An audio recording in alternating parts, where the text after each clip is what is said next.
जैसा लगा था वैसा ही हुआ। पश्चिम बंगाल में एसआईआर को बेअसर करने के लिए अलग अलग तरीके आजमाए गए हैं और यही वजह है कि एसआईआर का ड्राफ्ट वो लाने के बाद भी पश्चिम बंगाल में 1.67 करोड़ वोटर्स चुनाव आयोग के संदेह के घेरे में हैं। पश्चिम बंगाल में चुनाव आयोग ने स्पेशल इंटेंसिव रिवीजन के बाद जो ड्राफ्ट वोटर लिस्ट निकाली है उसमें 58 लाख से ज्यादा नाम मौत और माइग्रेशन जैसी वजहों से पहले ही हटा दिए गए। लेकिन कहानी यहीं खत्म नहीं होती, क्योंकि अब लगभग 1.67 करोड़ वोटरों के रिकॉर्ड दोबारा खंगाले जा रहे हैं, क्योंकि डेटा में ऐसी ऐसी लॉजिकल डिस्क्रिपेंसीज मिली हैं जो सीधे सीधे सिस्टम पर सवाल उठाती हैं। करोड़ों एंट्रीज में पिता के नाम, उम्र, जेंडर और रिश्तों की डिटेल्स इस तरह उलझी हुई दिखी गई हैं कि खुद चुनाव आयोग को मानना पड़ा कि डेटा में गंभीर प्रॉब्लम है और इसे तुरंत ठीक करना पड़ेगा। पर सवाल खड़े हो गए, तो इसका मतलब क्या हुआ? क्या ये सिस्टम की सबसे बड़ी सफाई है या अब तक की सबसे बड़ी लापरवाही का एक बहुत बड़ा खुलासा?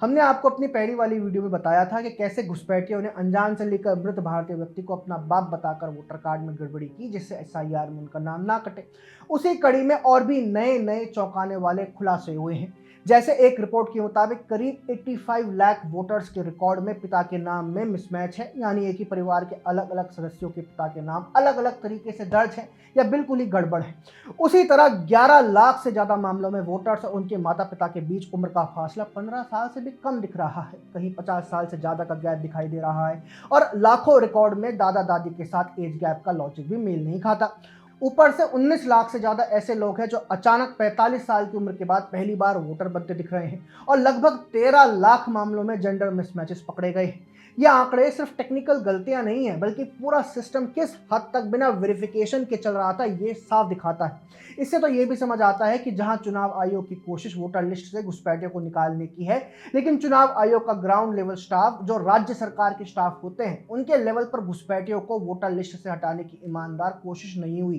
क्योंकि एसआईआर के ग्राउंड स्टाफ जैसे कि बीएलओ पर रूलिंग पार्टी तृणमूल कांग्रेस का दबाव इस कदर था कि बीएलओ ने केंद्रीय सुरक्षा की मांग भी की थी। अब चूंकि चुनाव आयोग 1.67 करोड़ वोटर्स में गड़बड़ी देख रहा है, तो नए सिरे से बीएलओ ऐप में 3 ऑप्शन दिए गए हैं: edit, not to be called in hearing और हियरिंग, ताकि हर संदिग्ध एंट्री को अलग अलग कैटेगरी में बांटकर दोबारा चेक किया जा सके। जिनका मामला ऐप में सुलझ जाएगा उन्हें हियरिंग के लिए नहीं बुलाया जाएगा, लेकिन जिनका डेटा अभी भी लॉजिक से मेल नहीं खाता या 2002 की एसआईआर लिस्ट से मैप नहीं हो रहा, उन्हें नोटिस भेजकर हियरिंग में बुलाया जाएगा। यहाँ एक कड़ा मैसेज भी दिया गया है: अगर इस पूरी मशक्कत के बाद भी किसी रिकॉर्ड में फर्जी जानकारी या गलत इनपुट पाया गया तो सीधे सीधे उस बीएलओ पर कार्रवाई की जाएगी। हालांकि सवाल यह भी है कि बीएलओ पर तो कार्रवाई हो जाएगी, लेकिन जिसके दबाव में बीएलओ कई टेक्निकल चीजों को नजरअंदाज कर रहे हैं, उन पर कैसे कार्रवाई होगी? इस तस्वीर का दूसरा चेहरा और भी दिलचस्प है, जो आपने अखबार की इस हेडलाइन में देखा होगा: Muslim dominated segments mapped better in Bengal SIR.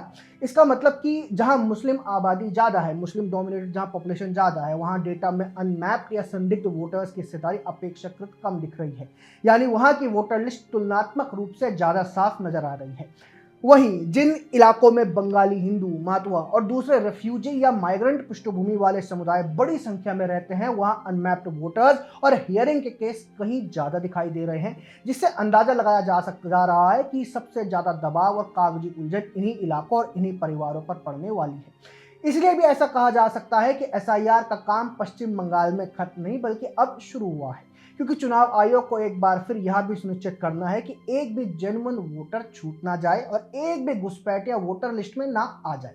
और अब चुनाव आयोग ने एसआईआर लिस्ट पर ही जांच शुरू कर दी है, तो जिन घुसपैठियों से परेशानी थी, जिन्होंने फर्जी कागजों से सिस्टम को धोखा देकर वोटर लिस्ट में घुसपैठ की, उनके लिए सबसे बड़ा खतरा बन गया है। Booth level verification, data analysis और हियरिंग के जरिए उनके कागजों को बारीकी से परखा जा रहा है और जहां गड़बड़ी मिलेगी वहां नाम कटेगा और आगे कानूनी कार्रवाई के रास्ते भी खुलेंगे। मतलब पिक्चर अभी बाकी है। लेकिन इसी के साथ चुनाव आयोग सचेत भी है कि इतनी भारी भरकम स्क्रूटिनी में कहीं जेन्युइन असली नागरिक, खासकर हिंदू, मतुआ और बाकी रेफ्यूजी समुदायों के नाम गलती से ना उठ जाए। खुद सीईओ कह रहे हैं कि अगर एक भी वैध वोटर का नाम गलत तरीके से हटाया गया या किसी इनवैलिड वोटर को जानबूझकर शामिल किया गया तो जिम्मेदार अफसर के खिलाफ सख्त कार्रवाई होगी। इसीलिए जो लोग असल में भारतीय नागरिक हैं, इंडियन सिटीजन हैं, लेकिन किसी वजह से इस एसआईआर के दायरे से बाहर रह गए या जिनका नाम ड्राफ्ट वोटर लिस्ट में नहीं दिख रहा, या उनके लिए सबसे जो अहम रास्ता है वो है फॉर्म 6।